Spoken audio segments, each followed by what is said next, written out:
Assalamualaikum warahmatullahi wabarakatuh. Halo teman-teman, bagaimana kabarnya hari ini? Semoga semuanya dalam keadaan sehat. Berjumpa lagi dengan Ustadz Bimo. Hari ini kita akan belajar tema 1, subtema 1, pembelajaran kelima. Sebelum kita mulai materi kita hari ini, marilah kita bersama-sama berdoa terlebih dahulu. Bismillahirrahmanirrahim. Alhamdulillahirabbil alamin. Untuk selanjutnya, kita simak bersama-sama cerita ilustrasi berikut ini.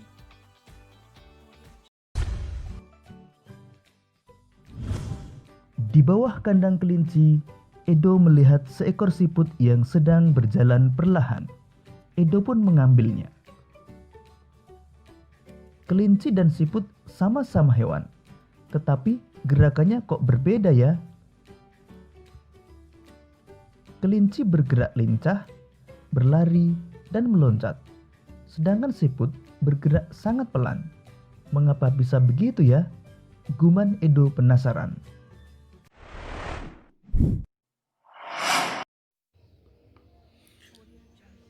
Teman-teman yang dirahmati Allah Subhanahu wa taala, Edo penasaran mengapa kelinci dan siput bergerak dengan cara yang berbeda.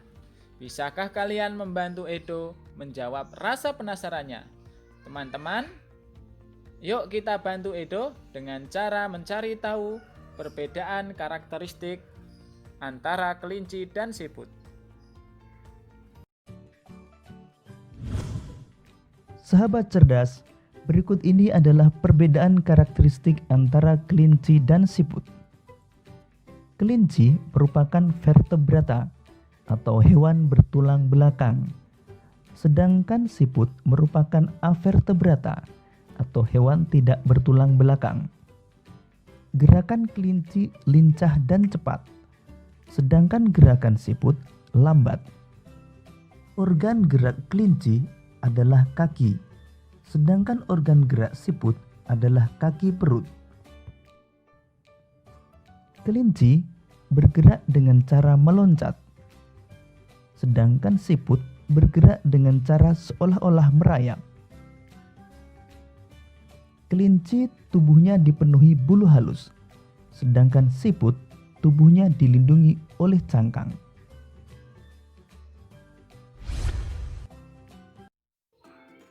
Nah teman-teman, sekarang kalian sudah mengetahui perbedaan karakteristik antara kelinci dan siput. Kalian juga sudah mengetahui organ gerak siput yang merupakan hewan avertebrata. Di sekitar kalian tentu banyak juga hewan avertebrata lainnya. Sekarang yuk kita cari tahu organ gerak hewan avertebrata yang lainnya. Sahabat cerdas, kali ini kita akan mengenal organ gerak hewan avertebrata, antara lain siput, belalang, cacing, dan ubur-ubur. Yang pertama, siput. Organ gerak pada siput adalah kaki perut dengan bentuk pipih dan lebar. Fungsi utama kaki perut pada siput adalah untuk bergerak dan berpindah tempat. Selanjutnya, belalang. Organ gerak pada belalang adalah sayap dan 3 pasang kaki yang berruas. Fungsinya untuk bergerak dengan cara terbang dan melompat. Yang ketiga, cacing. Organ gerak pada cacing adalah otot perut yang terdiri dari otot melingkar dan otot memanjang, serta dibantu dengan organ seta. Otot perut membantu cacing untuk berpindah tempat, dan seta berfungsi sebagai jangkar agar lebih kokoh untuk melekat. Selanjutnya, ubur-ubur. Organ gerak pada ubur-ubur adalah tentakel. Tentakel berfungsi untuk bergerak dengan cara menarik dan mendorong tentakelnya, sehingga menciptakan dorongan air yang menggerakkan tubuhnya ke depan.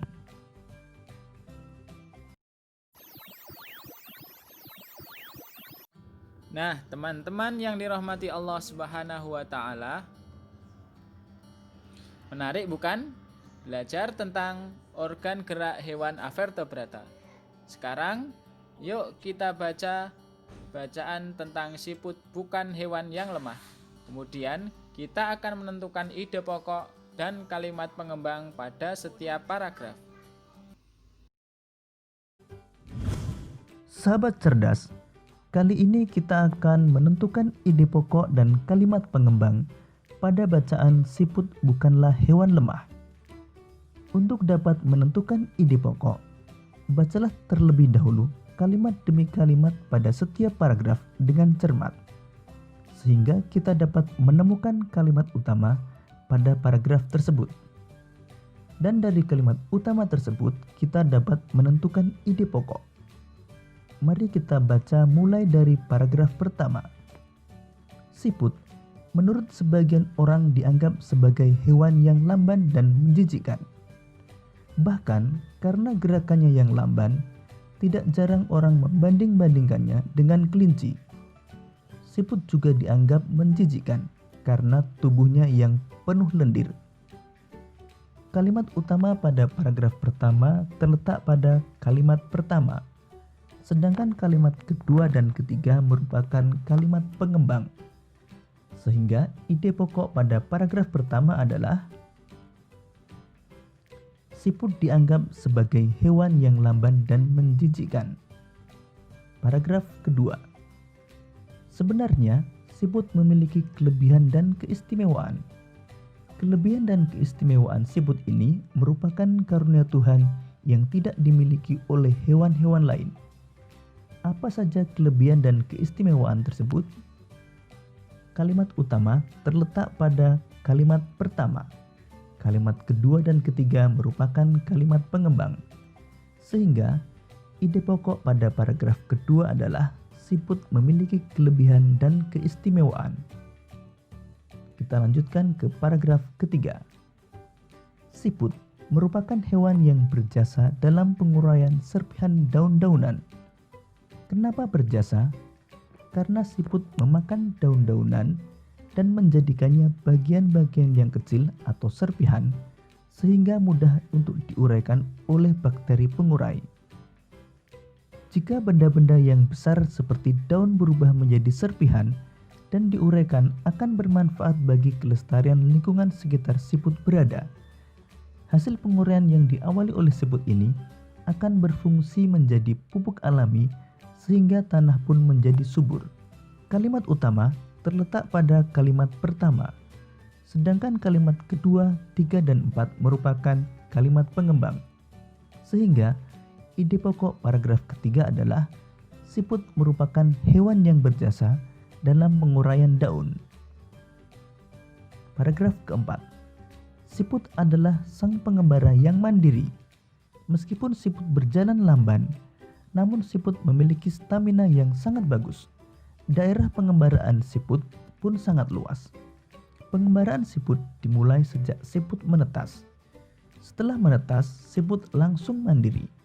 Siput tidak lagi terikat dan bergantung pada induknya. Kalimat utama terletak pada kalimat pertama, sedangkan kalimat kedua sampai keenam merupakan kalimat pengembang. Sehingga ide pokok pada paragraf keempat adalah siput sang pengembara yang mandiri. Demikian tadi sahabat cerdas, ide pokok pada paragraf pertama sampai keempat. Kalian dapat berlatih untuk menentukan ide pokok pada paragraf kelima dan keenam.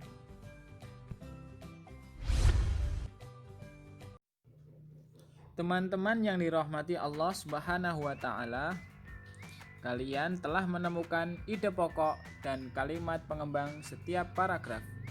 Cerita tersebut dapat kalian ubah menjadi bentuk yang lebih menarik dengan cara mengubahnya menjadi gambar cerita. Pada pembelajaran sebelumnya, kita telah mengenal berbagai macam ragam gambar cerita. Masih ingat kan apa saja ragam gambar cerita tersebut? 1. Ada cerita gambar atau cergam, kemudian komik, ada pamflet, cover, kartun, dan juga karikatur. Nah, sekarang kita akan belajar untuk mengenal corak gambar cerita. Corak gambar cerita. Pertama, realis. Realis merupakan gambar yang dibuat seperti keadaan aslinya, baik bentuk, ukuran, dan tata letaknya. Contohnya, seperti lukisan berjudul Kapal Dilanda Badai karya Raden Saleh. Yang kedua, karikatur. Karikatur merupakan gambar yang melebih-lebihkan atau mengubah dari objek aslinya. Gambar karikatur menyajikan objek dengan karakter yang lucu dan aneh. Biasanya, gambar karikatur mengandung kritikan dan sindiran. Selanjutnya, kartun. Kartun merupakan gambar yang berfungsi untuk menghibur dan berisikan humor. Gambar kartun dapat berupa tokoh binatang atau manusia. Dan yang keempat, dekoratif. Dekoratif adalah gambar yang disajikan dengan mengubah bentuk objek aslinya namun tanpa menghilangkan ciri-ciri khasnya. Jadi, corak gambar cerita ada 4, yaitu realis, karikatur, kartun, dan dekoratif.